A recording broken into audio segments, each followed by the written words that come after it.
Okay. All right. Well, as I said, welcome everyone. We are glad that you are here. This is the Sharing Our Learning Day for the Vitality Improvement Program that comes to you from FaithX and generous grant from Trinity Wall Street.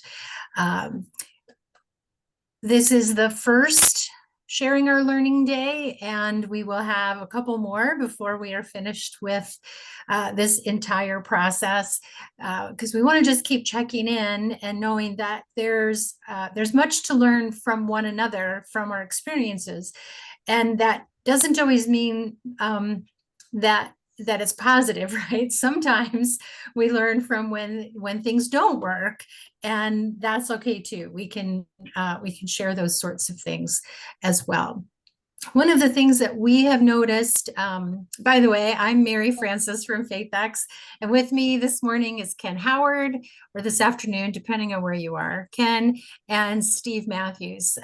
So we are FaithX.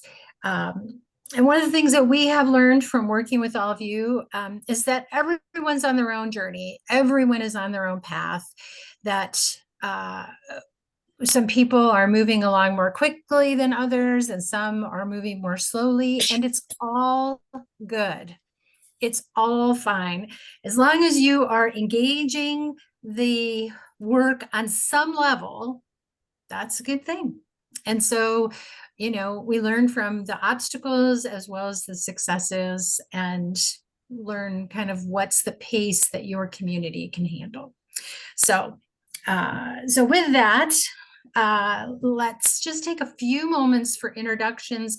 Maybe, Ken, could we stop sharing the screen or the story map?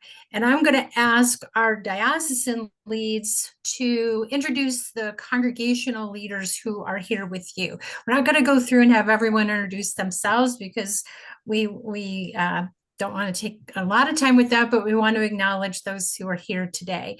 So I am looking, I know I saw Kirk. Kirk, could you introduce the folks who are here from your team, your DIO? It is, it's a pleasure to be with you all. My name is Kirk Berlenbach, Diocese of Pennsylvania. It's difficult for me to see who all is here. I know what congregations are here, but I don't know who is here from each congregation because I can't see everybody at once. Yeah, that's okay. So just name the congregations then. Well, I'd be delighted. So we have Resurrection Rockdale. We have St. Paul's Oaks.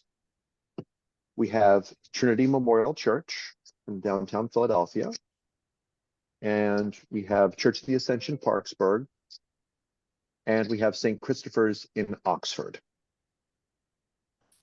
Excellent. Thank you so much. And Andy, who's here with from Mississippi today? You want to unmute yourself? Hey, y'all. Andy Andrews, Diocese of Mississippi. I get to be the missioner for our beloved community and congregational vitality here. And with us is a group from St. Christopher's, Church of the Ascension in Jackson, Mississippi, and St. Timothy's Episcopal Church in South Haven, Mississippi. Our other folks aren't available, but we're glad to be here. That's right. And we're recording so they can catch up. Thanks so much. Julie from Northern California. Hi there. I'm Julie Wakely. I'm the canon to the ordinary in the Diocese of Northern California. And I've got a number of our coaches here. But the churches that are represented, Fred Reynolds is here from St. Peter's in Red Bluff. Rick and Laureen are here from St. Paul's in downtown Sacramento. Bob Olson and Ray Hess are here from St. George's in Carmichael. And Tim is here from St. Luke's in Cloverdale. I hope that I have everybody. Did I miss somebody? Who did I miss? Doug Clay, St. Paul's. Oh, I'm sorry, Doug. Doug is also here from St. Paul's. They got 3 people. And then the rest of the folks that say Dio NorCal on their thing are our team of coaches and mentors. Mac Olson, Zach Wilcox, Annie Mertz, Bob Hall, and Margie Harrison Smith. Great. Awesome. Welcome, everybody. Glad you're here. Oh, I'm sorry. Um, Zach is from St. George's. St. George's, I just saw that. I have to say, I know it's 10 in the morning here in California, but it's Saturday. So that's all I have to say. Grace abounds, Julie, grace abounds. No worries. All right, I'm from Arizona. Barbara, are you representing Arizona? Evidently, yes. Okay. I appear to be the lone stranger today. I'm the team leader for St. Raphael Episcopal ELCA Lutheran in Benson. And our diocesan coordinator, Father Sean Rutledge, was expecting to be here, and also our coach, our team coach, Mary Catherine Gannon. But they are not here. They're not here yet, right? They may still be. But thanks, Barbara. It's good to have you here. And Maryland, do we have Chris? I'll speak for Maryland. Excuse me. Both of our diocesan team was not able to be here today. We do have one congregation that said they were planning to attend St. Peter's in Ellicott City. Okay. All right. Well, we hope to see them soon.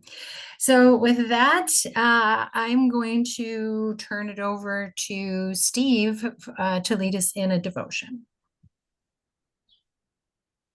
Thanks, Mary. It's great to be with y'all today. So I want to invite you, and whatever the hustle of the day is, whatever has happened already, whatever is going to happen after this call, as much as we possibly can, just to try to bracket that which has come before and that which is going to come after on this Saturday, this weekend, wonderful day, and just be together. Listen in to the middle. Listen to what we're saying to each other. Listen to your own heart.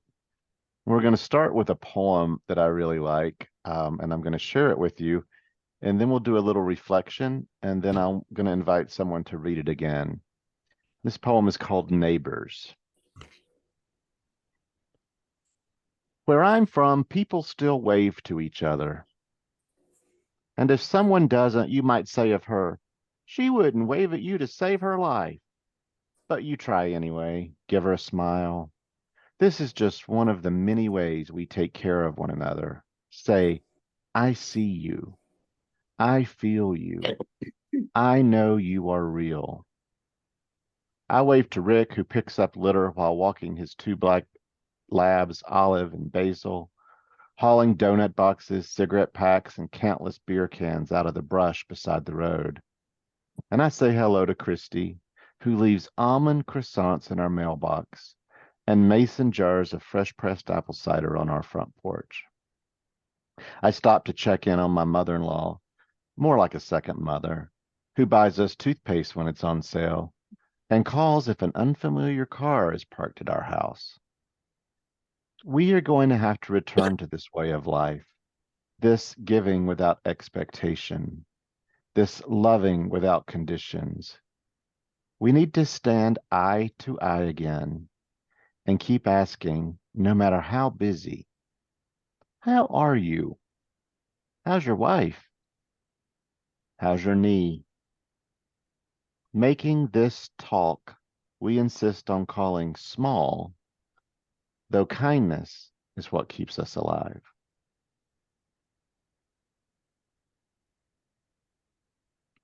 So I want to invite you, you can close your eyes or keep your eyes open, but we're going to have a little period of prayer. And so I want to invite you simply to think about where you live. Think about who lives in your house with you, pets, people.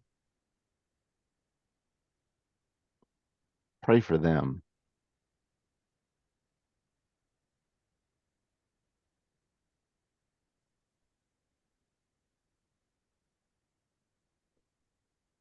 And then I want to invite you to think outside your house. Think about your neighborhood. Who's your neighbor? Name one neighbor you would like to lift up in silence, in prayer. Somebody you know locally, or Maybe you don't know them. Maybe they're new. You don't even know their name, but envision one neighbor that you want to hold in prayer.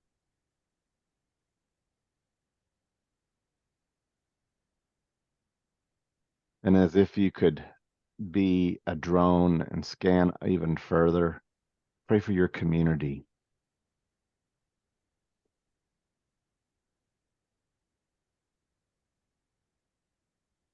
Giving thanks for all who live there, all the life, human and animal and plant. Praying for its well-being, its shalom. Pray for your church.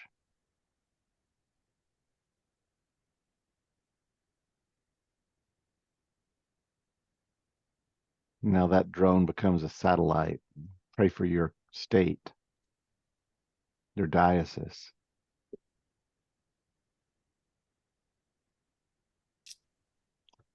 Pray for our country, for North America, Canada, Mexico, Central America. Watch the world turn and pray for the world, the leaders, the people who struggle, the people who find themselves in conflict,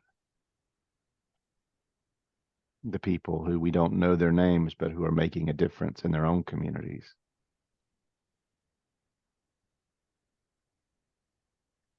And then I invite you to pray for yourself,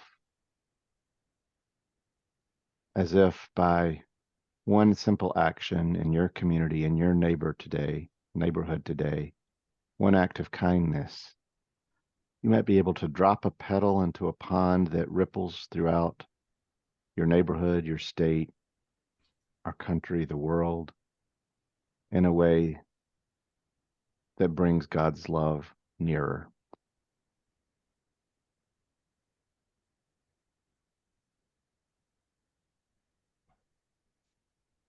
And as our amen, I'd like to see if someone would be willing to read this poem again out loud. Any volunteers?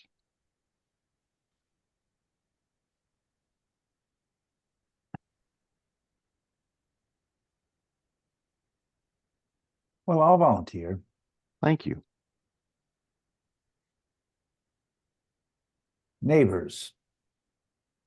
Where I'm from, people still wave to each other, and if someone doesn't, you might say of her, she wouldn't wave at you to save her life. But you try anyway. Give her a smile. This is just one of the many ways we take care of one another. Say, I see you. I feel you. I know you are real. I wave to Rick, who picks up litter while walking his black labs, Olive and Basil, hauling donut boxes, cigarette packs, and countless beer cans out of the brush beside the road. And I say hello to Christy, who leaves almond croissant in our mailbox and mason jars of fresh pressed apple cider on our side porch. I stop to check in on my mother-in-law, or like a second mother, who buys us toothpaste when it's on sale and calls if an unfamiliar car is parked at our house. We are going to have to return to this way of life, this giving without expectation, this loving without conditions. We need to stand eye to eye again and keep asking, no matter how busy, how are you? How's your wife? How's your knee? Making this talk we insist on calling small through kindness is what keeps us alive. Amen. Amen. Man. Thank you, Steve. And Ken, if you will put that story map back up. I'll just share with you a little overview of what we're going to do today. I heard a few people were asking about our agenda. So, oops. Just a second.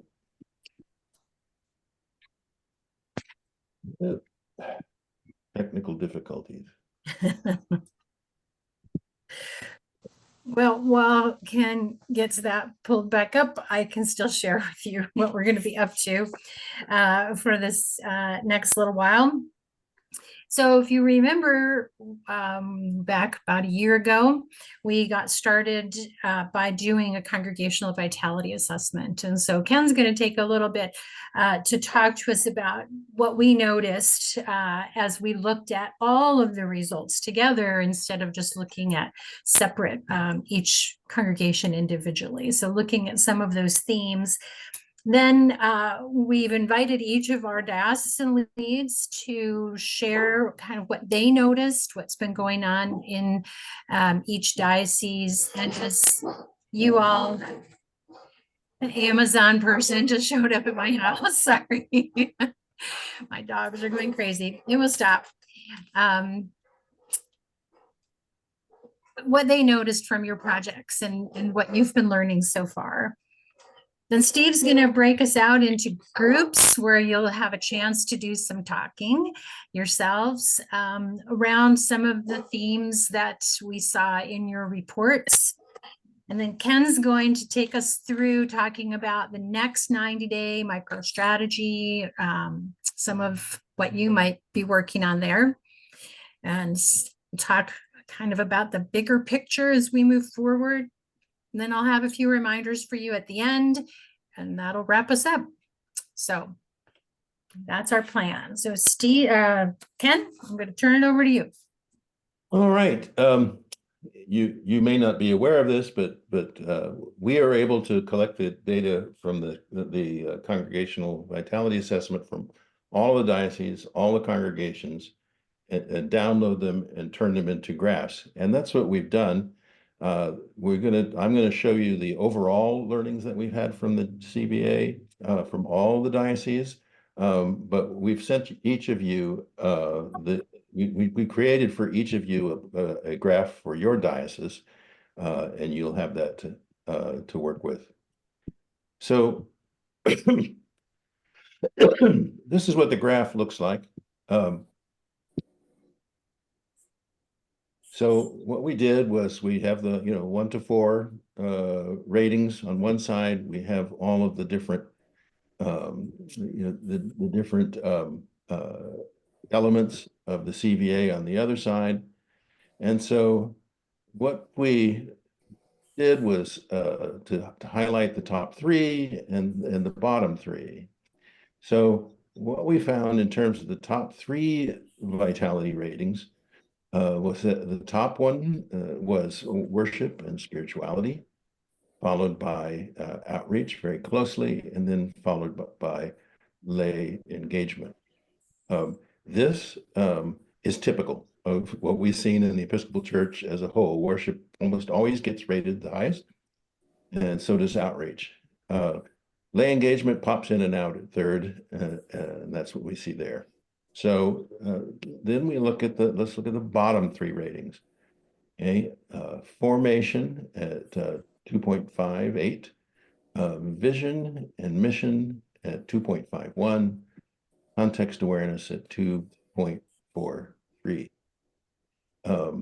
So that is also fairly typical for the Episcopal Church. The next thing is sustainability ratings. And what we saw overall was that the overall internal sustainability, that's the ability for you all for a congregation to sustain itself, having enough people, having enough resources to sustain the congregation. And the external is looking at the outside community, what capacity does it have to support a typical congregation in its area. So just a few thoughts about these, few observations.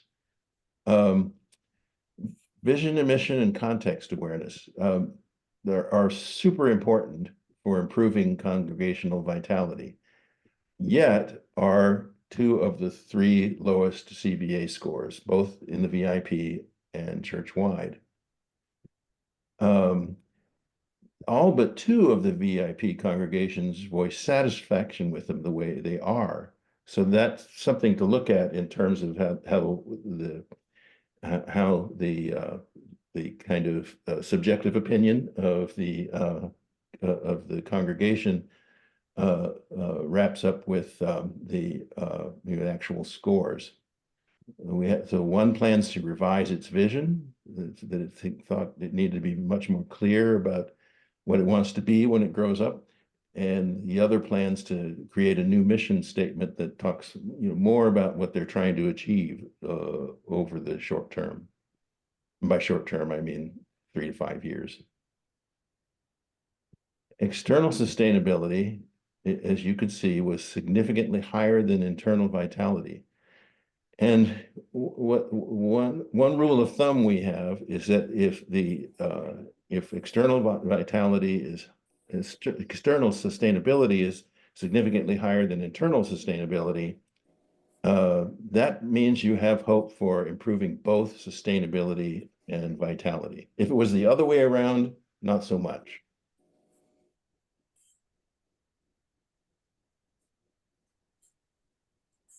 No, I think that's pretty much all I have to say about that. And we can move on forward from there. Sure. Let's just take a moment though. Does anyone have any questions about that?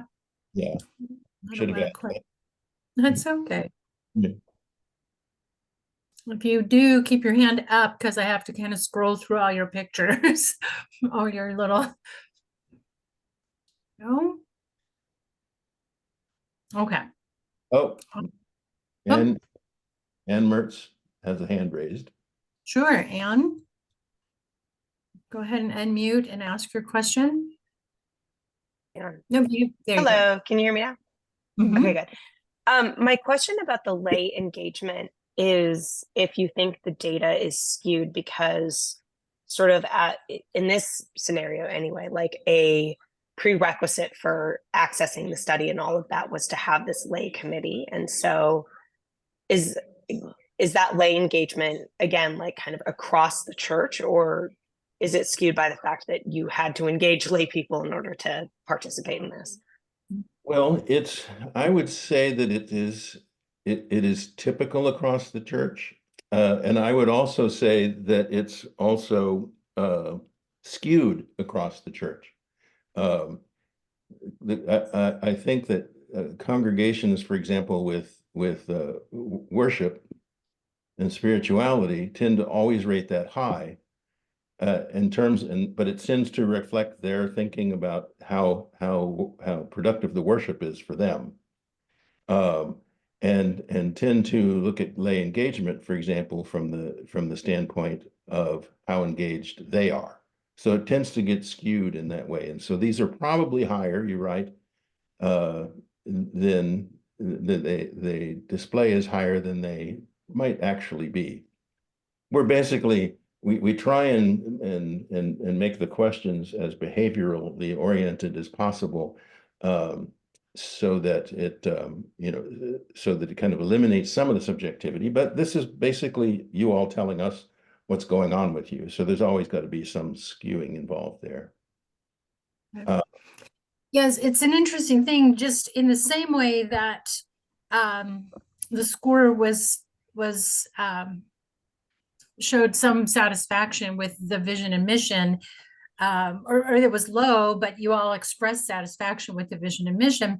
Here you have lay engagement as one of your ones, but every single Zoom check-in that we did, I had people saying, how do we get more people to be involved? How do we get people to show up to volunteer for things? So it's a little bit of a disconnect, but I think the CVA tends toward optimism, and it is the congregation holding up the mirror, which is why it's only one part of the data that we use.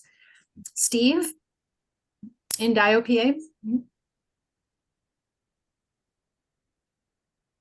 Just unmute yourself. Yeah, there you go. I couldn't find my mute button. Sorry. Just a comment about it. In our world, we're a very small congregation, and because of that, there is a very large lay engagement. And I wonder whether the size of the parish would change that, the length of that bar.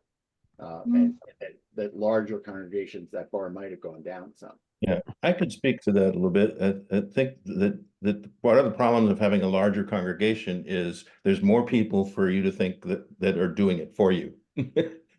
So people are, the larger the congregation, often the less likely individuals are to see that they can make a difference. And so that does in fact take place. One thing I should mention also is what this can also tell you is, you know, the things that are highest, or you can see as your strengths, things that you can leverage to engage your community and make some positive impact on your community.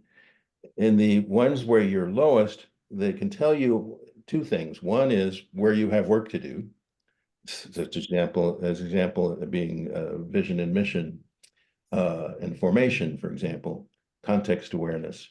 But it also tells you that maybe you might want to be looking to collaborate with other congregations in your area, Episcopal or otherwise, who might be strong in those areas that could supplement your weakness and together reach out to your community. Julie.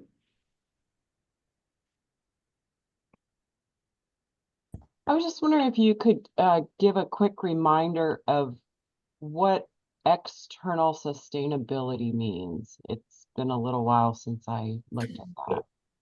So external, not external. Maybe eternal?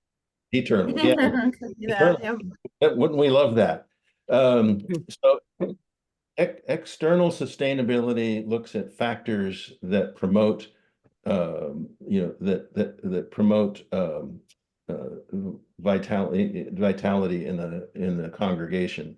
So and providing the kinds of people with resources to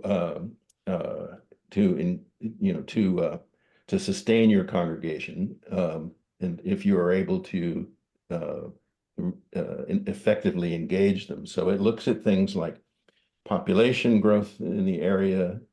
Is your population growing or going down? How many churches are close to you? Okay. Got How it. many churches are within 15 minutes? Okay. Good competition. Mhm. And it looks at generational balance, you know, because you could have all boomers, and you'd have resources in the present, but not in the future. If you had all Gen Z, you know, you'd have your future right out in front of you, but nothing to sustain you in the present. One of the things that we find that when we look at the actual data, as opposed to the congregation's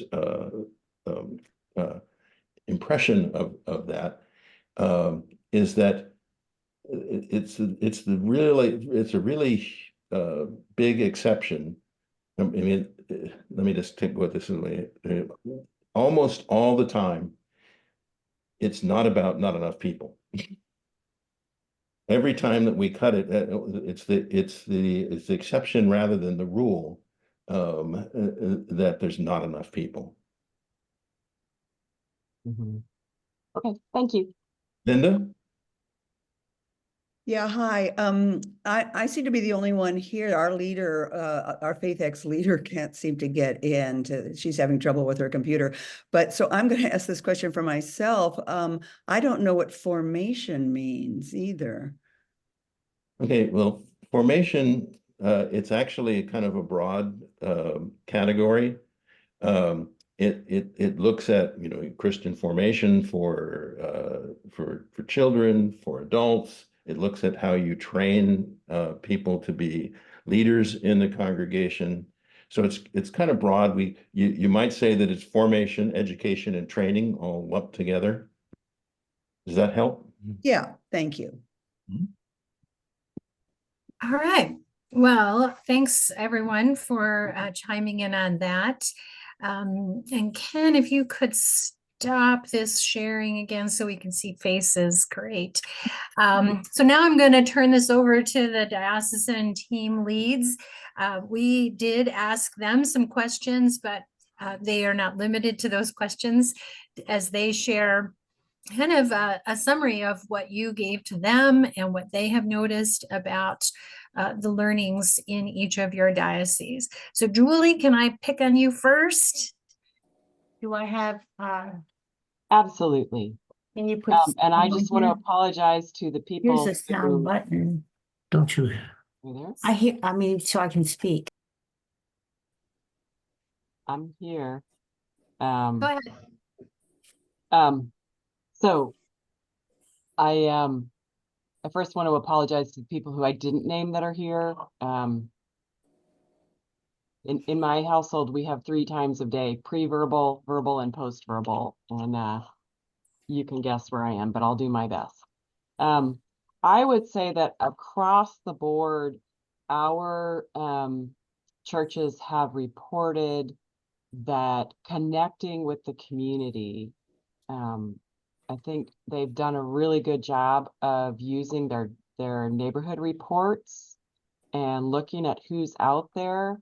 Many of our churches have said that the most powerful thing was actually going door to door and talking to their neighbors, which is a very unepiscopal thing, but one of our most energetic churches is actually not on the call today because they are hosting one of a series of 3 neighborhood events, because when they went around, they realized that one thing their neighbors really wanted was to know each other better. So they have rented a bounce house from someone in the neighborhood who rents bounce houses, and they are having a donut brunch this morning. And their rector is going on sabbatical soon, and she is going to at least 2 different language immersion sessions because they know that their neighbors mostly speak Spanish, which the data really helped them to confirm what they suspected but didn't really have numbers for. I think we are hearing from folks that the 90-day strategies, like it's a really nice size chunk, that it's been energizing and helping them build on successes, feels a little bit lighter to address kind of small things, and nimble and a little more achievable. And we've had some who, maybe the first one didn't go great and they learned a lot from that. And also, I would say all of our churches are looking closely at their mission and vision. And Mac on our team has done a lot of work with quite a few of the churches on working on mission statements and vision statements.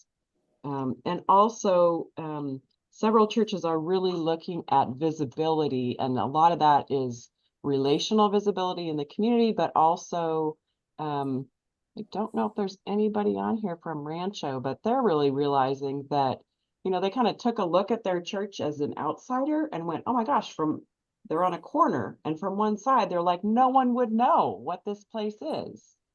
So they're really looking at how to do that.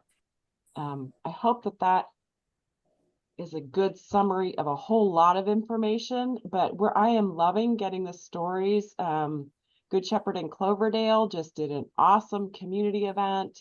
I was at the first Mass in Spanish at a neighboring town that St. Peter's put on. There's just good stuff going on, and we are really excited to be engaged. And I'm going to be at St. Paul's tomorrow and excited to hear in person more about what they're up to. And Bridget, I love your cat. Oh, it looked like it was actually standing on your shoulders. Nice. Thanks, Julie. Yeah. And all of you, as you are listening, if there's something that piques your interest and that you have a question about, kind of 2 options. One, just jot it down as we come toward the end of this part of our time together. I'll open the floor for questions, or you can just send a message to Julie or whomever in the chat and ask them directly. So you've kind of 2 ways to go deeper if you so choose. Andy Andrews from Mississippi. Good morning or good afternoon. I would say this FaithX experience has been invigorating for our entire diocese.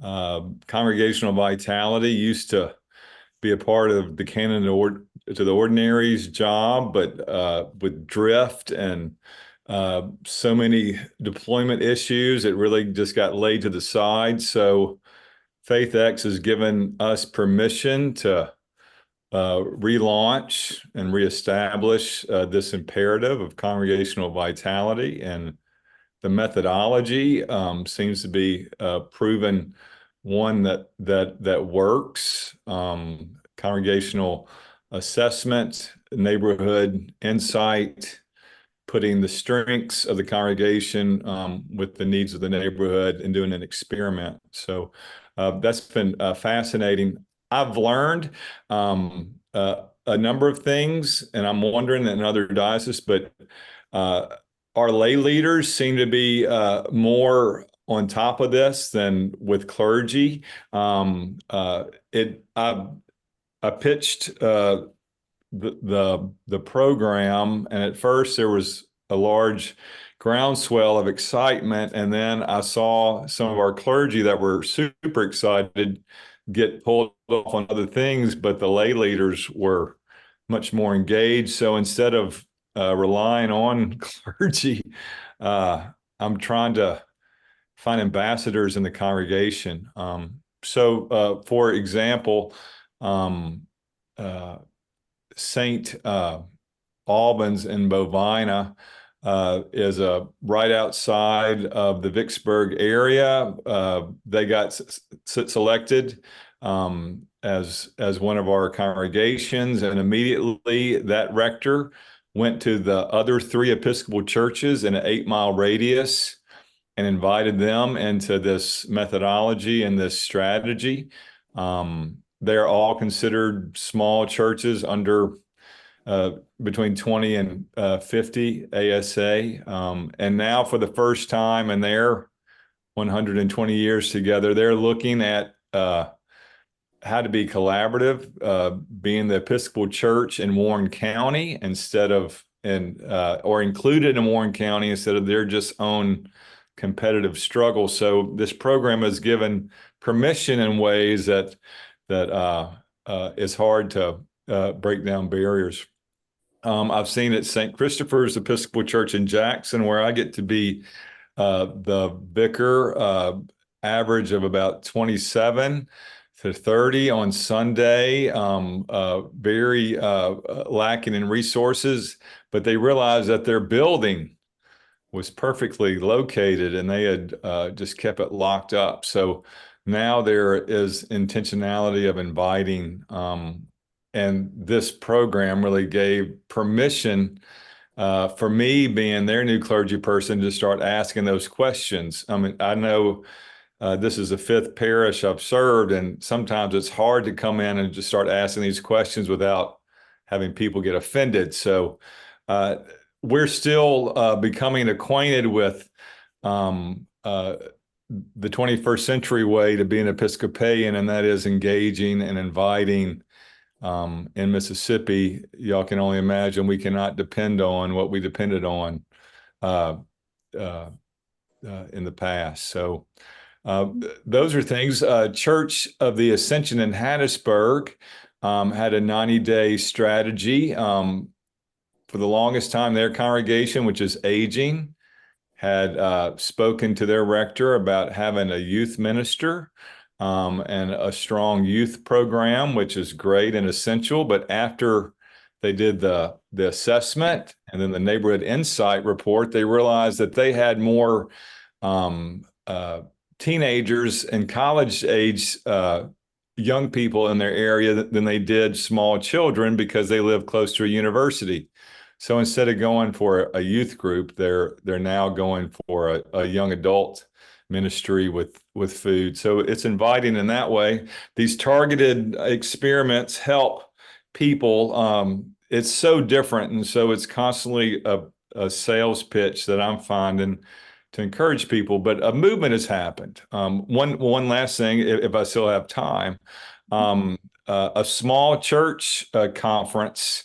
Out of all of our talk and all of our emphasis with FaithX emerged, and was able to pitch this idea to more and more people to understand that in the 21st century, after the pandemic, every institution is a startup. So this small church initiative, collaborative in the whole diocese, would have never happened if we hadn't learned about these type of experiments. So I'm sure I have more to add, but that's great. Thanks, Andy.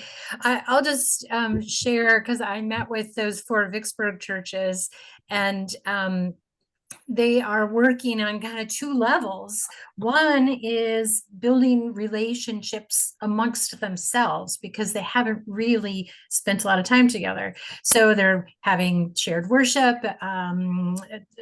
bonfire, you know, some things around certain holidays, etc. And now they're taking the summer months to do one-on-ones in the community and figure out how together they could serve in a larger way. So it's nice to see that happening, not just internally, but also starting to happen externally. What's happened? Thanks, Thank Andy. Good job. Let's see, Kirk, how about you? Pennsylvania. My pleasure. Again, my name is Kirk Berlenbach. I'm on diocesan staff in the Diocese of Pennsylvania. Contrary to the name, what it sounds like, we are actually Southeast Pennsylvania, or the Diocese of Philadelphia. That would be a more descriptive way. We're the 5 counties in the southeast corner. Our churches are all of similar size, and probably pretty similar ASAs, similar issues in terms of being of their perception of we're aging and we're trying to figure out how to better engage community, and but they are spread out. So we have one that is in downtown Philadelphia, 2 that are in the suburbs, and 2 that are in the exurbs. So it's interesting that we have some different contexts there. So that's been helpful, and some diversity there. I was intrigued to see that, you know, the trend in the CVA analysis mirrored exactly the overall trend for all the dioceses put together for us. I mean, exactly the same top 3 and exactly the same bottom 3. So that was intriguing. Which maybe speaks a little bit about some of the universality of some of our challenges and some of the path forward for us. All of our churches focused on their 90-day were all something that was designed to increase their engagement with and visibility in their community. No, it does not include Mechanicsburg. I think that's Diocese of Central PA. They ranged the 90-day strategies ranged from something that would be more maybe a little more traditional in terms of raising visibility with direct mailing and being present at a community day, to 2 were responding very much to a very discrete, acute need in their community. So one was responding after a fire that had a devastating effect on a number of homes in their small town, and another engaged directly with one family that was under threat of becoming unhoused and needed support. So some of them had very discrete, focused mission and service, and then the other 2 were around finding ways to engage with the community, to hear better community needs, and or provide service opportunities that would bring the community onto their campus, hosting a blood drive, for example, and then looking at that. As someone who, as part of my ministry, leads, tries to work with congregations to lead change and boost vitality, the thing that I've found extremely helpful, and I think that our congregations have too, is the way this program focuses on how are we measuring success? And it's not just, do more people show up next week? Or does the average age of the congregation get 2 years younger? Or something like that. It's saying, here's around this one thing that we know we can do. How are we going to measure whether or not it's successful or not? And as long as we're learning from it, then even if that venture, if that hypothesis doesn't work out the way we hoped, we've still learned something valuable that helps us, that we can come back and meet our goals. Another commonality that I think I saw, at least initially with some of our churches, was trying to ensure that there was that the work was spread out amongst more than just one or two or three people, that really the whole team was engaged and each taking on their load. And I think that's still a growing edge for a few of our congregations, but that again is not atypical with things that we see in churches overall. In terms of some trends based on what I saw in their feedback, the commonalities, in responding to the questions, this was what I did, was I looked at all of their answers to the survey. The first question, which part of the work has been most enlightening? Sort of the general trend, if I was to deduce from that, is people are willing to turn out if you give them a clear reason and a clear purpose. What was the key learning from these steps or projects? That there is both a need and an interest in the community for the church. The community desires and needs the church to be a center, a place that the community can turn and gather. That was a common observation. What are you excited about? People were excited because they really felt that their initiatives, that their 90-day strategies helped to raise their profile in community and galvanize some support and energy in their congregations. In terms of challenges, we've already cited a small aging membership. Another challenge that was held by more than one church, that it was challenging to ensure that there was sufficient communication, that either the event or what was being done was broadcast and understood by the community or within the congregation itself. So working on that communication was a challenge. What are you celebrating? People were celebrating that they feel like what they did was making a positive difference, and that was helping them feel good, which is great. Next steps, updating their assumptions and practices based on the data that they've gathered, which is exactly what I think we all want to see in terms of next steps. Let's take what we've learned, bring it back, see how we apply it. What would you like to be different a year from now? Younger, more diverse membership, and better known in the community. And this ties in with the general observation that you saw. Although all of our churches felt that their work and their identity was consistent with their mission, vision, and so forth, of course, having the aggregate score being one of the low ones around mission speaks to the fact that maybe that there is some ongoing work that needs to be done to clarify what the mission is. And I would say, based on my overall experience of doing this for a number of years with many different churches, that the challenge becomes focusing in. Either the mission and vision statement is so general that it could belong to any church, yay, Jesus. Okay, yes, we all agree about that, but what specifically with your charisms in your context, and to narrow in and focus. And I think that's that I see as part of the work for maybe this next phase for all of our churches engaging in this work. And that's what I've got. All right. Thanks so much, Kirk. I agree. I think I've shared this on one of the monthly Zooms before, but I served a congregation whose mission statement was making Jesus known.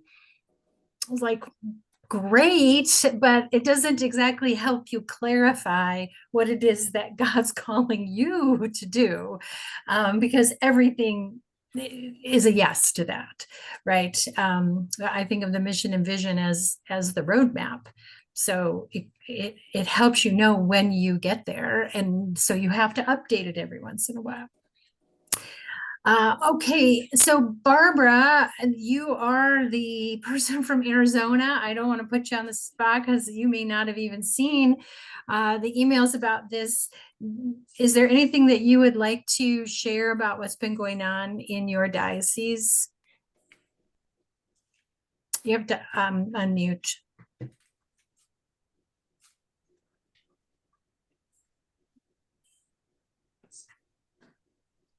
Okay, sorry. Basically, I only have to report our progress with St. Raphael. I've not gotten feedback from the other congregations in the diocese, but we are doing very well. We had everybody else's ups and downs as far as our 90-day strategy. We had to change horses a couple of times, but we have been picking up momentum. We had, I think I mentioned in the report that we had several, I think three or four baptisms at the beginning of the year, which, considering the fact that having 3 or 4 children, period, was a big step for us. And our income, our numbers, our everything are up between 10 and 20%. So we are thriving. We have a new part-time vicar, and at 12, y'all who are clergy will understand that at 12 hours a week, he has to keep his roller skates on. But he's doing a wonderful job for us, and we deeply appreciate him. So we're in good shape. We are catching up with things. We are catching up with deferred maintenance. We are catching up with deferred Christian formation. And we are catching up with just the overall practice of visioning and goal setting. So that is, that coupled with the fact that I'm taking off at the end of the summer for deacon candidate internship, means that our little team is probably not going to be on the field for next year, but that's about where we are at the moment. All right. Mary, let me Thanks add so- a couple. May I add a couple Go ahead. things? Sure. So I'm the FaithX representative of the Diocese of Arizona, and so I've talked to Sean Rutledge some, and I also just want to say, Barbara, I think you're doing great work. And one of the things I really noticed that I think is so important is that when you have a focus, like something like the 90-day microstrategy, and you're really committed to it, and something happens outside of your understanding or perception that makes it not be able to do anything anymore. The great thing that I noticed, Barbara, in your church was that you guys did pivot. That you decided, okay, now what? Now what are we going to do? And so the focus, I think, helped you say, no, we're not done. We just have to recalibrate. And I really appreciate that about you. And then in talking with Sean about his church, they had never really done anything in any of the festivals. And so there was a festival in his town, and I'm not remembering right now. Barbara, what's the town where St. Peter's is? Yeah. Anyway, that one. I can't remember the name of the town, but I think the festival might have been the Gourd Festival. Quite a big thing in their area. Yeah. Well, they were going to be there. They had a great plan. What they didn't plan on was severe winds that came through Arizona, blew tents over. I think something like 70 or 80% of the vendors left, but they stayed. They stayed and they passed out water. They met people. They talked to the other people. And the coordinators of that festival were so appreciative for their stick-to-itiveness. The police and that were there just as part of the security for the thing, they got to know the police department really well. They got to know the first responders who were there in case something went wrong. So they countered it like as a gain in terms of building community connections with those kinds of agencies that help the community stay safe and thrive.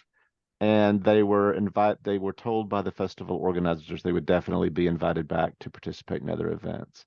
So the 90-day microstrategy may not end up being the outcomes that you expected, but that doesn't mean that the gift isn't there still. So anyway, I just wanted to report on that because I thought it was valuable information for our conversation. Let me add to that, because I did check my notes. Casa Grande is Casa the Grande, yeah. name of the little town he's in. And Father Sean is fairly new to his congregation. We had the opportunity, we being my deacon formation class, had the opportunity to go there as part of our formation. And his little congregation is just full of good energy. They're thrilled to have him there. They're thrilled with his leadership, and just couldn't wait to take us aside and make sure that we knew how good the things we're doing in Casa Grande. So I think there's, and this was back in March. I think there's quite a bit of good energy going on there. That's great. Thanks to both of you for sharing that story. I love it. Okay, Ken, as wearing two hats today as a FaithX consultant, and he's representing Maryland, Diocese of Maryland today. So what's going on there, Ken? Okay, so I don't want to speak too much on their behalf, but I think that I can report some themes. One unfortunate theme across the diocesan congregations that there was some initial turnover in several of the congregations, either due to loss of clergy, or the clergy losing a parent or having to deal with a declining parent, that sort of thing. And so there was some early attrition, which kind of set everybody back. All the congregations that continued with the program say that they felt that it was useful, that it helped them think outside the box a little bit more. One of the things that seemed common about them was that they weren't, the way they put it was that they weren't satisfied. They didn't quite get enough information from the CVA and the NIR to do the work, and which is obviously what everybody else is finding. That so they went from taking the CVA to having meetings in the congregations, and kind of filling out the picture of that. Same thing with getting out into the community. There was several of them that talked about overcoming inertia at the beginning, but that tended to improve going on. And one of them decided that they were actually going to just start from scratch and redo their vision and mission statement, because they thought it was just way too broad and didn't tell them enough. So I think that's it, pretty much in a nutshell. One of the congregations that did drop out said that after the second year was that they really appreciated being in the VIP project, but that they've learned all that they needed to learn. And so they were moving on from there. Okay. It sounds like my granddaughter when she was a toddler, and she used to say, "Me know everything." So, and obviously none of us do. All right, Steve, I'm going to hand this over to you. Thanks everybody for sharing all those great updates, inspiring stories. Thanks, Mary, and everyone. We're going to give you a chance to talk to each other, not necessarily in your diocesan groups, but by kind of thematic interests. And I'm going to tell you a little bit about some of we're talking about themes a lot today. The 5 themes that we're going to talk about next are not really tied to any particular instrument, but are based on your responses that we got. We first of all really appreciate the fact that you all took the time to tell us what was going on in your churches. We read through all of those. Your diocesan reps read through all of those. And then we noticed these are the top 5 things that kept popping up. So I'm going to read them to you, and they are in the chat. And I'm going to read them to you, though, just so that you can hear them as well as see them. These are the top things, not necessarily in this order. One of the things that your churches are noticing is that you're learning more about your community and you're enjoying that. You're networking, you're connecting, you're engaged a little bit more, and you're learning more about who your neighbors are, both your individual neighbors as well as your, potential community partners and organizations. The other thing that we heard a lot about was that the Vitality Improvement Program has given your churches a focus and intention that has given you courage to experiment and engage differently. The third thing is this idea of mission and vision, that some of you are saying, yes, it really matters. We think it really matters and it's really important to us. And yet it did show up kind of low on the CVA in terms of how you feel like you're doing with your mission and vision. So we're going to have a breakout group on why does mission and vision matter? And Mary's going to help facilitate that conversation. Fourthly, this question of how do we maintain engagement in our churches for the Vitality Improvement Program? Some of you are noticing that you're having some attrition. What happens when clergy shifts? What happens when diocesan energy shifts? What happens when you had a coach, but now your coach somehow has disappeared? So how do you keep that engagement in your churches? And Kirk, we haven't asked you this ahead of time, but would you be willing to help facilitate that conversation? I did ask him. Surely, yes, Okay, happy good. to. All right, thanks, Kirk.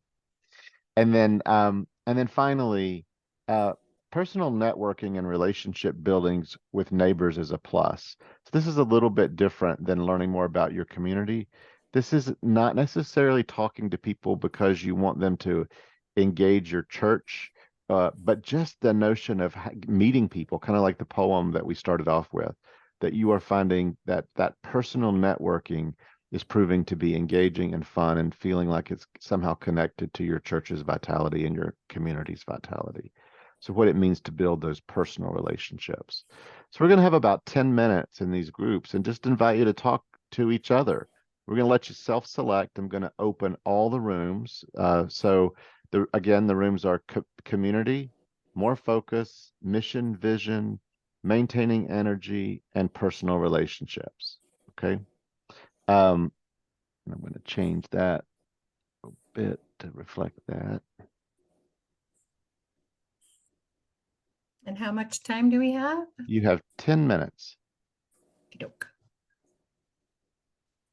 So you should be able, based on the technology of Zoom, when I open all these rooms, to pick the room that you want to be in. And you will get a 1-minute warning when we're going to pop out. Any questions? Yeah, what if we're doing Zoom on a tablet? Will we still be able to do the pick our room? Should be able to, yes. Yeah. Okay. Fingers crossed. Here we go.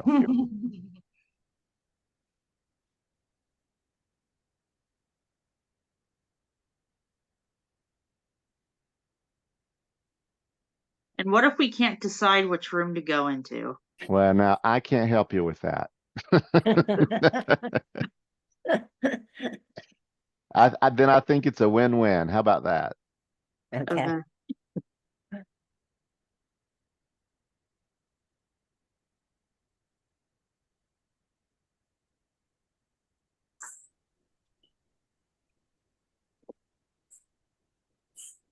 Apricot behave. Eve, how do we pick? I can't see your screen. You get that you should see on your screen somewhere where it says you've got join. If you scroll down from the breakout rooms, I don't even see the breakout rooms. Nobody sees those? I No. either, no. Okay. That is unfortunate. Oh, there's a button on the bottom. Now I see it. Sorry. Okay. Oh, tell us, Margie, where you found the button. It's on the bottom there. It says participants chat, and you keep going over to the right, and then there's one that says breakout rooms. Oh, it might say more instead if you depending on your It screen. might say more instead. I'm click sorry. And you click on that and you get the breakout rooms. Got it. Thank you. I'm not seeing the breakout option on the. Okay. If you do not see the option, just let me know which room you'd like to go to and I'll assign you. And what were the options again? The options are learning more about your community. The VIP has given us a focus and intention that gives us courage to experiment. Why does mission and vision matter? How do we maintain engagement? And we are enjoying building relationships. I'll just go with the first one. Okay. And what's your name? I'm sorry. Bridget Angler. I'm with St. George's in Carmichael. Okay. Thanks, Bridget. And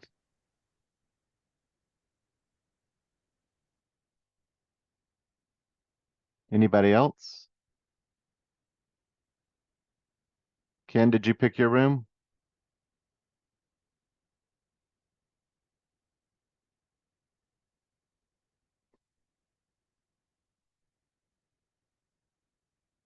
Laureen, do you know which room you'd like to go to?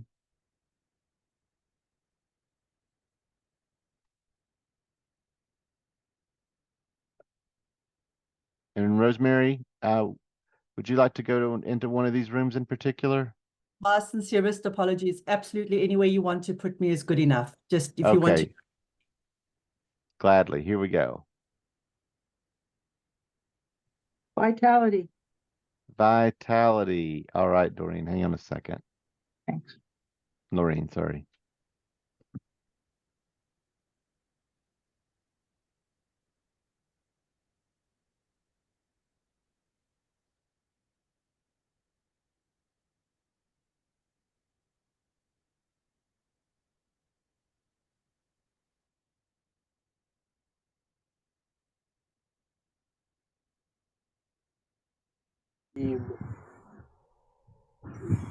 Hey.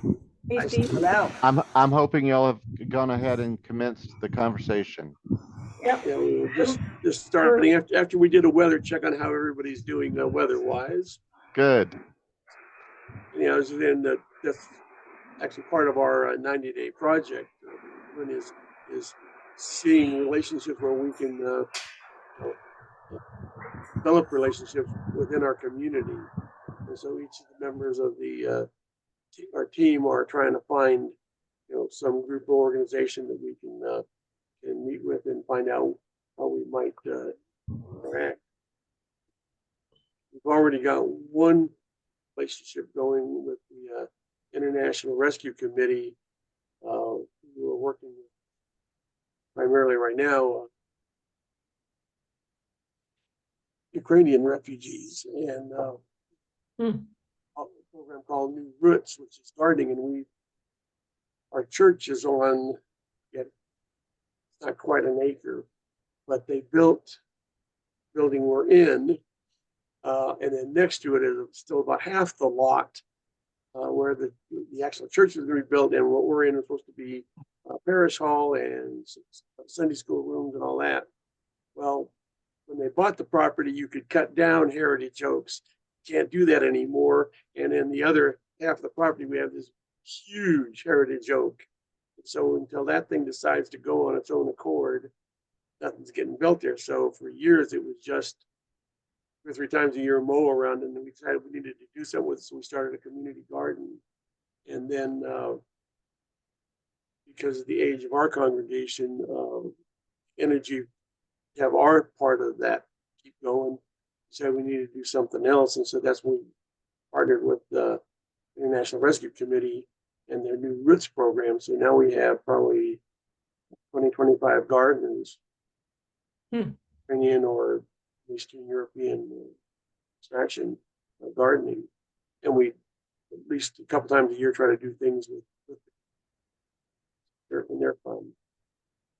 And they're great gardeners.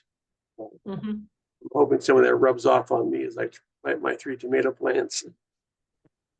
I think gardening is a great way of building relationships because, any kind of common affinity, that you can have with someone that just allows you. And so much of the time we talk about this is like, we're most of us are friendly people. We start conversations with strangers, we engage people, but to just shift the intention a little bit toward curiosity about this other human, to allow ourselves to be known a little bit more, to maybe have a question or in your back pocket that opens up the conversation just a little bit, some uh, if you could, let's just use gardening as the example, if we could expand this garden to somewhere else in the community, where would you like to see a community garden? That tells you something about what that other person's values are, and it gives you a chance to talk about their dreams and opportunities. So just having a slightly different intention moves us from passive to active in regard to like engaging people. That's why we try to get together as a group at least twice a year. Part of the problem is with all our gardeners, pretty much just speak Ukrainian.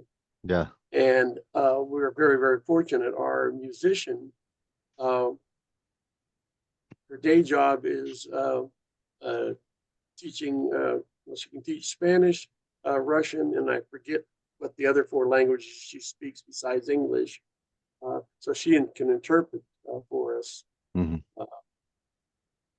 It's interesting.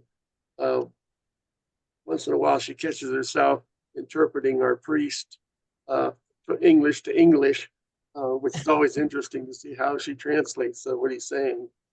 But so we've been able to converse with them that way in a group setting.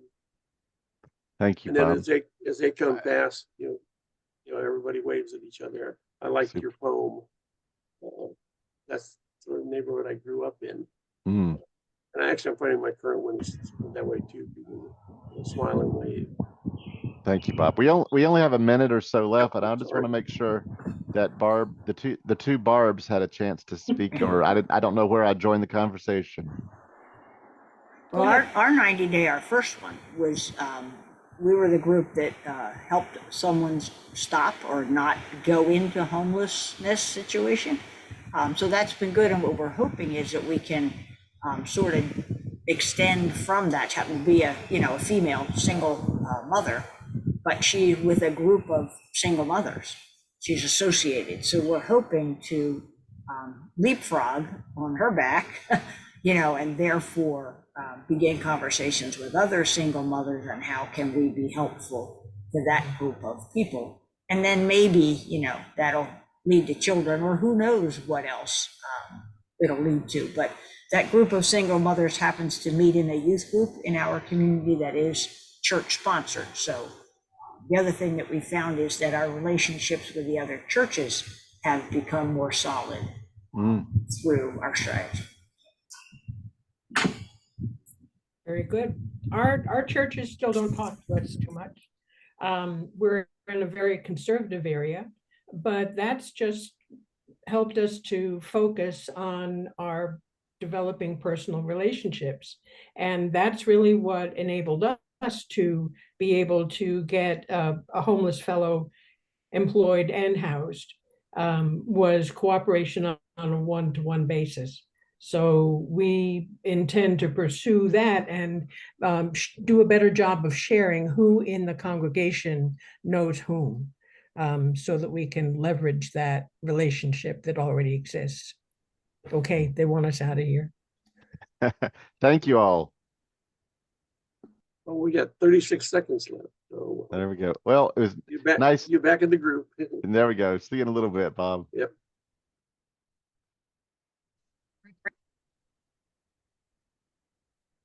Here we are again, waiting for all the others.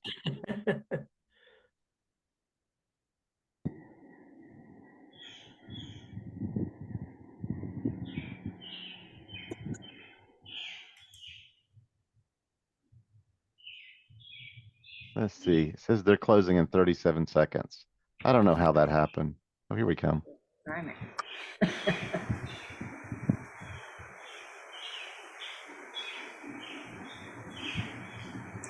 All right. Well, that was a lively conversation, Steve. Oh, good. So just popcorn style, 1 or 2 words. How was it hearing from people from other dioceses about what's happening in their neck of the woods?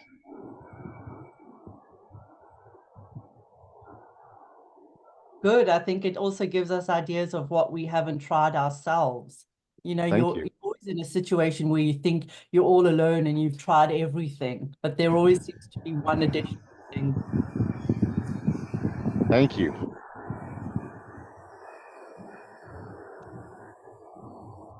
Anyone else? Yeah, as a suggestion for you, our small little group on the focus topic, there's only 2 people joined Ken, and we were both from the same diocese, so we didn't get to share much between different parts of the country or different dioceses. Suggestion: next time, maybe force the issue. Don't let people vote to where they're going. I mean, it was a good discussion. Don't get me wrong, but I just wanted to get to ask Ken where in Maryland he was, and I got returned to the big group. So we didn't have a whole lot of inter diocesan sharing. It was a good little breakout, but maybe next time be more intentional about getting people from different dioceses in different groups. Appreciate the feedback. Thank you. All right. Well, thank you all for this. I want to toss the ball to Ken because I have to now regroup you into other groups. And I may have a question or two because some of you don't have your diocese listed. So I'll let you know if I have an issue. So Ken. All right. I am going to drop into the chat, if I can figure out how to do it here again. There we go. 4 questions. We're going to give you a chance to talk in your diocese about 4 different issues. One is, what did you learn that you need to pay attention to going forward? What will you start over, or will you build on your last 90-day macro strategy?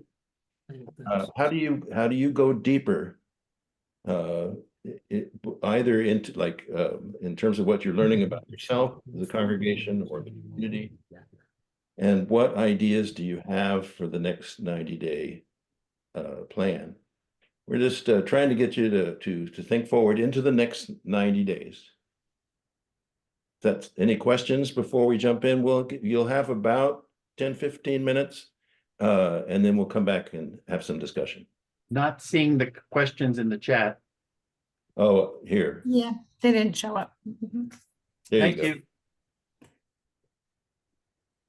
Yeah, so take a moment to look at that so Steve can finish creating our groups. Yeah, takes a minute. Sorry. It's all right. Ken is not always that succinct. We planned on you talking more, Ken. Oh, well. If we need to have if I could make a comment from our small group, at the very end where we got caught off, we were talking about people feeling tired, both from COVID and just this kind of process. And I think it could be a VIP project to take that and honor it and celebrate it in some way, to bring it into prayer and so on. I think it's important that the congregation acknowledges the fact that the congregation could be exhaustive, and that might be just where we are, and we need to acknowledge that to one another. And I think it's helpful and discourages burnout. Thank you. Thanks, Steve. I do think it's super important for us to acknowledge and to take some Sabbath when we need to catch our breath. And so that might be part of your next 90-day micro strategy, is to build in a little bit of that rest time or retreat. I only noticed it in one of the reports that came about the sharing our learnings, but one group actually started by saying through praying together, and having those rich spiritual practices together is super important part of this process, that it may just be taken for granted, and that's why it wasn't included in people's reports. But I just do want to remind folks to take time for that, to be in scripture, to be in prayer together. What you did at the beginning was really lovely, reminding us not just of our neighbors and our homes and ourselves, but the larger picture. So, I will mention another thing that came up in our group, and that is the possibility of using the neighborhood insight report that you get to share with the other congregations of that are around you. So avoiding competition and giving an opportunity to share the information together and to make some plans together.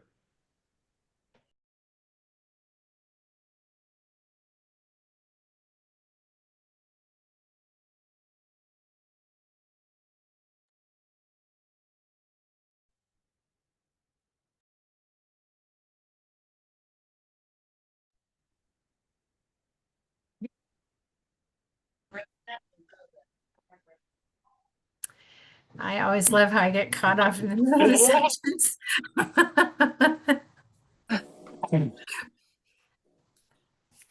I didn't get a chance. I just have one thing to say to DIOPA people, which I didn't get a chance to do. Phillies are up 6-1 right now in London, just in case anybody was worried about that. Oh, I'm surprised Steve's on the phone at all. Don't ask, don't tell, friend. There you go. It's nearby. Right. So, what kind of things are coming up in your next 90 days? Who wants to pop something either in the chat or go ahead and unmute yourself and share just a word or two about what you might be looking forward to? I think we had Fran who just made an incredibly brilliant comment with regards to having police come in and chat to their congregation and other people with regards to avoiding scams. And I think with a lot of our congregations are older and are subject to that. In fact, I had a long conversation with somebody who was pretending to be Tom and was wanting me to send him money. So I think that is a fantastic way to also pull the congregation into your church. Mm-hmm. Yeah, thank you, Fran. That's a great idea. Good. Yeah, we're looking forward to that in September. Great. Can I tell you about our, we're just beginning our plan for our next 90-day strategy. We live in a community that has 3 large retired folks, low income communities within our community, and they're really feeling the strain of our current economy, having a hard time making ends meet. And many of them have really, they're very skillful in crafting, not toilet paper covers, but some really interesting crafts. So we're thinking about hosting a sale, a place where they can sell their crafts just before Thanksgiving as a way of enhancing their income and of becoming better known in our community by the larger community. So that is what we're thinking about for our next project. All right, thank you. Maybe time for just one more? Sure, I'll give it a shot. Thanks, John. Yeah, how many people are concerned about the next election? Raise their hands. So a lot of people are concerned, right? And it can be very frustrating to look around nationally and see all the money that's being spent and to wonder how you can possibly do anything. Well, here in Philadelphia, with the last primary we had, I think there was a 18% participation. This is really terrible and frightening because it means that 9% plus 1 can determine who's going to be our next president. So what we've decided to do is to create a get out the vote program to register voters. And one of the ways that we've come across by a group, which is a national group called Indivisible, is they have a 35 Doors program And what they do is they give you your 35 names of your neighbors, and you try to contact them over a course of time.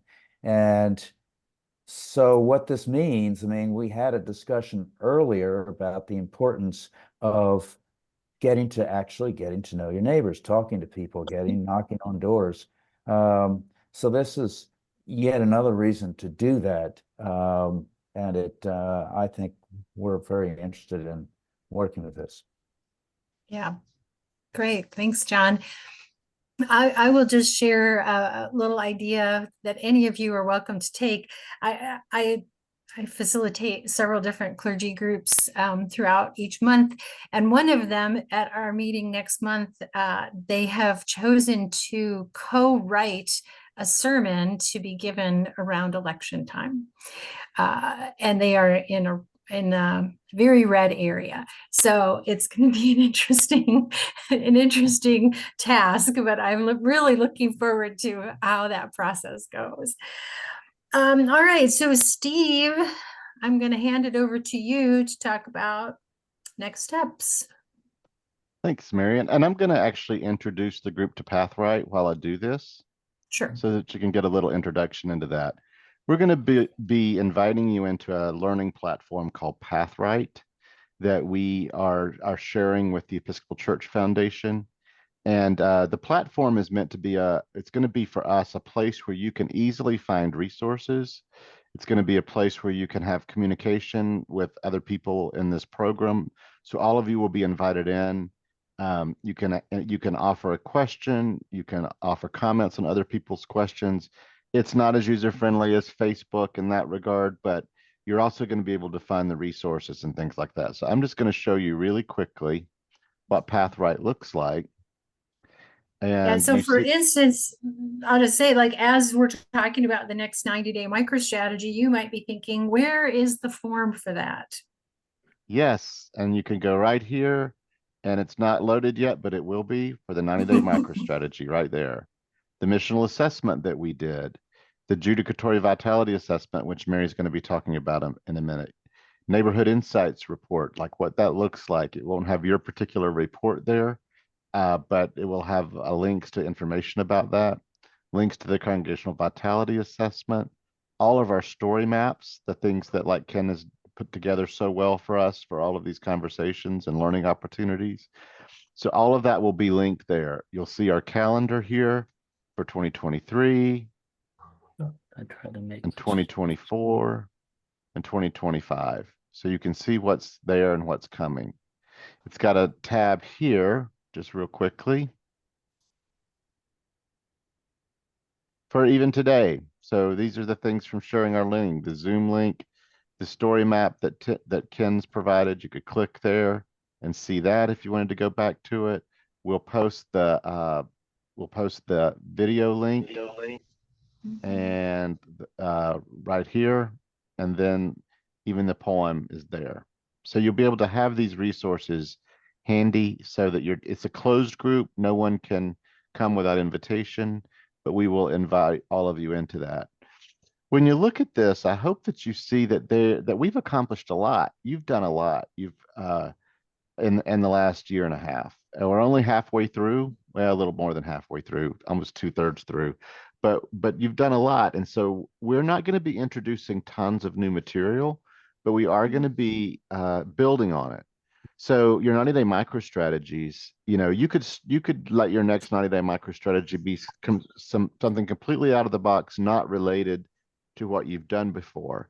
However, it would be unwise of you to do something new without slowing down to say, what did we learn from that last 90-day microstrategy? It's okay to kind of go in a different direction right now, but you're building on your learnings. So what did you learn from the last one, and how do we pull that in? If we realize we really loved engaging our neighbors, but we're going a new direction, let's make sure in the next one, whether it's a new direction or not, that we engage our neighbors a little more deeply, a little more broadly. If you discovered gifts and resources and assets in your community that you didn't know about, how do you bring those into the next one? So even though you'll be doing a new 90-day microstrategy, you're building on it. You're creating more capacity for yourself. If we were coaching you, we might say, how big a stretch is that? And you say it's a 6, then we're like, could you go to 7, maybe even 8? Could you stretch a little bit more? And so that's the idea, that you're building on your capacity, you're inviting people in, and you're learning more about yourselves, more about your neighbors. The hope is that this time next year, that you are beginning to not only understand more about yourselves and your community, but that your missional strategy is becoming clearer. That maybe your church has a little bit more of a new identity that invites you to revisit your mission and vision statement because of what you've done. Even if you've revisited already, maybe all of a sudden you realize, actually, we're more bold. We're more connected than we thought we were. How does that need to be conveyed and the vision and mission of who we are? So that you're building toward naming and noticing and nurturing this new identity that's forming, and you're putting some feet to it so that you're finding yourself with a new strategy, new ways of being in the community that hopefully will be part of your DNA and move you forward in sustainability and vitality for in the days and years ahead. So that's our hope. So the little experiments that we're doing, these 90 days, are meant to build toward a deeper understanding and deeper commitment toward your community. Thank you. Mary? Okay, thanks, Steve. Right, now just a little housekeeping as we turn the corner toward the top of the hour. So as Steve mentioned, the judicatory vitality assessment. So this little piece of information really is for the diocesan leads, but so that you all know, and if you didn't tune in on this piece before, just like we have the congregational vitality assessment, we have developed something called the judicatory vitality assessment. So like the diocesan vitality assessment. So it's a way to look at the structures and the vitality of the larger organization. And we're in that beta testing phase. And so we've asked each of the VIP dioceses to take that. If you haven't done that yet, you need 15 people from your diocese to take part. Let us know, because we need to reset the dates. Some have done it, a couple have not. So just reach out to us so we can have that reset for you. And then, because data is always helpful along the way, we are asking each congregation to retake the congregational vitality assessment sometime over the summer. We want you to be finished with it by September 1st. So when you're ready, connect with your diocesan team lead and they can send you the link and get that set up for you. And then remember, you have 2 weeks to take that, just like you did before. So just wanted to let you know that that's what's next on your agenda, in addition to your next 90-day micro strategy. We have Mary, dates. Yes. When would you want, ultimately, you want that assessment completed? Like September 1st or something like that, or? Before September 1st. Before, thank you. Yeah, completed by September 1st. Yes, we don't want you to start it on September 1st. We're hoping that by September 1, we can be comparing your data and looking at, like, well, this is, what we saw from the first one and then the second one. And then you will also have that opportunity that you can compare your previous one to the new one. And it's a good way to just kind of say, how far have we come? Are there new things we need to be paying attention to? Just providing some of that data along the way.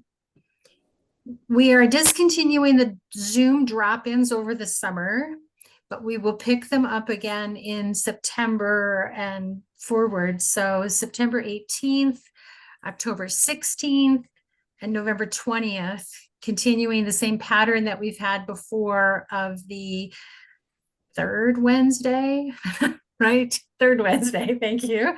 Third Wednesday of each month. So you'll get to come in, have conversation, ask questions, share what you're up to. I could say, I think that we all have enjoyed having that time with all of you, and I hope that you'll continue to join us. For those of you who are going to be at General Convention, come join us. Come see us. FaithX is going to be there at booth 915. So we'll be just kind of across the way from ECF. So if you're there, stop by and say hi, because we like to see friendly faces. Other than that, I think that's everything. The monthly gatherings are, oh, help me out here because it's across the time zones. I think it's 6 o'clock Central, 7 Eastern. Does that sound right, Steve? And so then that's 4 o'clock Pacific. Is that 18th of Yes, September? it's 7 o'clock Eastern. Yes. Yeah, so 18th of September is the next one. Yeah, so it's 4 p.m. Pacific, 6 p.m. Central, 7 p.m. Eastern. And they are recorded. So if you aren't able to make it, you can go back and hear the conversation. As they'll be in Pathwright. They will. So that's going to be the new mantra that you hear from us. Anything that you're asking us for, we're going to say it's in Pathwright. And I, for one, am super excited about that because I feel like I'm always looking for something and can't find it in Google Drive. So this will make all of our lives a lot easier. Will Pathwright also have connections to like tools or other resources that might be outside of this, you know, your FaithX organization that might be helpful? If it's something that we have recommended, it will be there. But we are not currently like going out and searching for other pieces. So if it's something that we've used or referred to before, yes, we'll make sure it's there. But if you a supplementary text, so to speak. Yes. But if you have found something that's really useful to you that you want to share, we can evaluate it. You can send it to us, and you might just see it there. Right. So, all right. Well, that is our time today. We sure appreciate all of your sharing and all the work that you have done over these last many months. And hope that you feel inspired to go forth and continue your work. We'll hang here for a few minutes, so if there's any lingering questions, feel free to stay. But otherwise, we're going to, as my husband would say, we're going to cut you loose and let you get on with your Saturday. So thanks again, everybody, and have a great weekend.